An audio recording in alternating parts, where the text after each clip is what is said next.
रहता है। स्वामी राम। जब से देखा है सदगुरु तेरी नजरों को तो हल्का हल्का सुरूर रहता है। नजरबाज को नजर सनम से नजर मिलाते नजर ने देखा। स्वामी राम। नजरबाज को नजर सनम से नजर मिलाते नजर ने देखा। नजर पड़ी तो नजर के ऊपर नजर बताते नजर ने देखा। કારણ કે નજરથી થાય છે ને, मैं तुझे देखूं तू मुझे देख, देखते देखते हो जाए एक। સ્વામી રામ ને જયારે એવું પાગલપણ થયું, ગુરુ રાધારામ મળ્યા જયારે રાહોરમાં, ત્યારે એને એમ કીધું, ભાઈ કભી તેરે દર, કે ભાઈ તારી સ્થિતિ કેવી છે? તો કભી તેરે દર, કભી દર બદર, ગમે આશિકી तेरा शुक्रिया न जाने में कहां कहां से गुजर गया। एक स्थिति હોય છે સાહેબ, એક સ્થિતિ પછી સ્થિતિ ન કહેવાય ને, એને સ્થિરતા ન કહેવાય, કાંઈ કહેવાય જ નહીં, બધું આવી જાય છે, દર્દ પ્રગટી જાય છે। સદગુરુની કરુણા ઉતરે ત્યારે દર્દ પ્રગટે છે, બીજું કાંઈ, સદગુરુ દર્દ જ આપે છે, બીજું કાંઈ નથી। અને જો દર્દ લેવાની તૈયારી હોય તો એ માર્ગ ચૂનો। ये आवाज है ना, 5 तत्व शरीर के वो आप में आप समय, सीधी नजर, नजर ने नजर से मुलाकात कर ली, रहे दोनों खामोश और बात कर ली। क्या बात है सर। मैं और मेरा यार एक बस्ती में बसते हैं, फिर भी करुणा तो देखो यारों की, दर्शन को तरसते हैं। સંયોગમાં વિયોગ છે, ઘણી વાર એમ કે રાધા અને કૃષ્ણનો વિયોગ થયો છે, ભાઈ નથી થયો ભાઈ। સતાશા બાપુ લખે છે, કાનુડો કાળો કાળો રાધા છે ગોરી ગોરી। અરે મારા ભાઈ, આ શ્રદ્ધા છે એ જ રાધા છે। હા, અને દર્દ છે ને એ શ્રી કૃષ્ણ છે, અંદર છે દર્દ। હેરી મેં તો દર્દ દીવાની, મેરો દર્દ ન જાને કોઈ, નામે જાનું આરતી વંદન, વંદન ની ખબર નથી વંદન કેમ કરવા। અને આ રાજરાણી મીરાબાઈ ના શબ્દો, આરતી ન કરો, નામે જાનું આરતી વંદન, ના પૂજા કી રીત, મેં અનજાની દરસ દીવાની, મેરી પાગલ પ્રીત। પણ એ કૃષ્ણ એને ખબર નથી ગીતાના કૃષ્ણની, મીરાને ગીતાના કૃષ્ણની રતિ બહાર ખબર નથી, એક ખબર હતી મારો કૃષ્ણ છે બસ। અને ઈ કૃષ્ણ મીરાબાઈ રોતા તો ઘણા જોઈ ભગવાનના વિરહ, ભગવાનના વિરહમાં નથી રોતા, કૃષ્ણ મળ્યા પછી આંસુડા છલકી ગયા હતા। અને જેને જેને પેલી ઝલક મળે છે ને ગુરુ મહારાજની કૃપાથી, સાહેબ જેના જીવનમાં બોધ પ્રગટે છે એ કોઈનો વિરોધ કરતા જ નથી। બોધ અંદરથી ઉગે છે અને ઉપદેશ ઉપરથી લાદવામાં આવે છે, અને ઉપદેશ સાચો ટકતો નથી, પણ બોધ એમને રહી છે, એકવાર પ્રગટે તો बात ये है।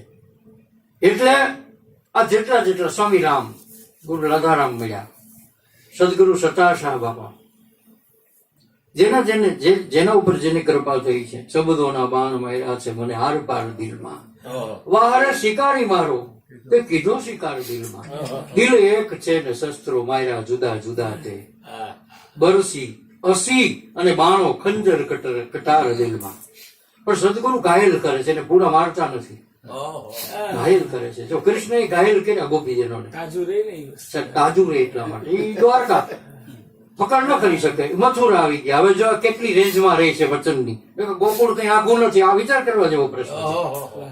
મથુરાથી ગોકુળ દૂર નથી, પણ ના આવ્યા ગોપીજનો, કારણ કૃષ્ણનો આદેશ નહોતો સાહેબ, અને ના આવ્યા એટલે ન જ આવ્યા એમ, પછી દ્વારકા નીકળી ગયા। પછી રાધાજી ચિત્ર બનાવતા ને તો એમાં બધું કર્યું, પણ એક પગ ન ધોયા, એટલે કે તું ગાંડી થઈ ગઈ છે? અરે શ્રી રાધા આ પગ કેમ? તો કે પગ એટલા માટે નથી ધોયા કે કૃષ્ણને પગ આવ્યા તો દ્વારકા નીકળી ગયા, ચિત્ર વ્યુ જાય માટે ચિત્રને પગ નથી ધોયા। સાહેબ આ પ્રેમની એક ગતિ હોય છે, અને મટી જવાની તૈયારી હોય તો એમ મરી મટવાની તૈયારી, મટીને મરીને મટી જવાની વાત છે, જીવતા જ મટી જવાની, કાંઈ કોઈ બોર્ડ નહીં, કોઈ કાંઈ નહીં, બસ એની વેળાએ એમ સતાર બાપુની વાણી અત્યારે તમે જોવો કે જ્યાં જવું ત્યાં તમે એક એક હૃદયમાં દર્દ પેદા કરે, એક એક હૃદયમાં એક દર્દ પેદા કરે છે।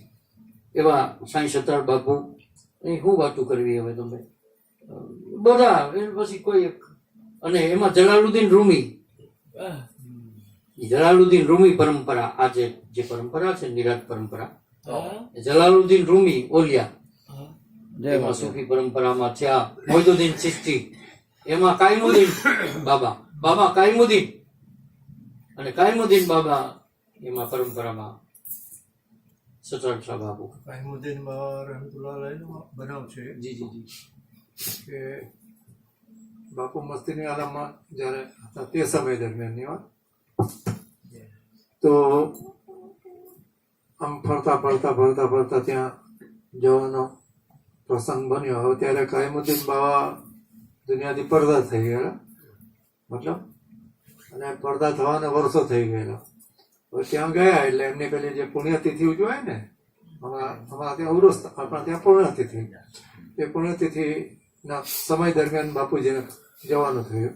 હવે તે વખતે ગાદીપતિ બિરાજમાન, તો ગાદીપતિને કીધું કે ભાઈ સત્તર બાપુ, તો કે બોલો કઈ વાંધો નહીં, એમને કહો આપણા કવ્વાલી ચાલે છે, પછી આપણે એમને બેસાડીએ એમ કે.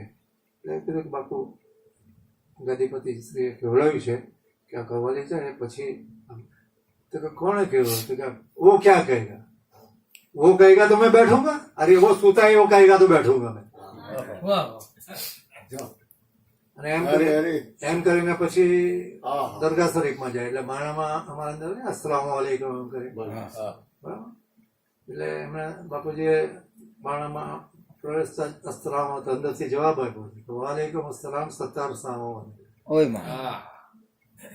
અરે બાપા અરે. અને એ એમને ખબર મુબારક આમ થોડી એ થઈને બે હાથ બહાર, એક નારિયેલના ₹1.25 એ બાપુજીના, એ નારિયેલ છે હમણાં ભાવનગરમાં છે, બાપુજીના ભક્ત છે એમના ત્યાં છે. ₹1.25 મારા જે વડોદરા બેન હતા એ તો દેવ થઈ ગયા, હમણાં એમની દીકરી છે એ ₹1.25 ત્યાં છે, રૂબરૂ આપેલી બાપુ છે. જય જય. હવે પ્રભુ जी चातुर्य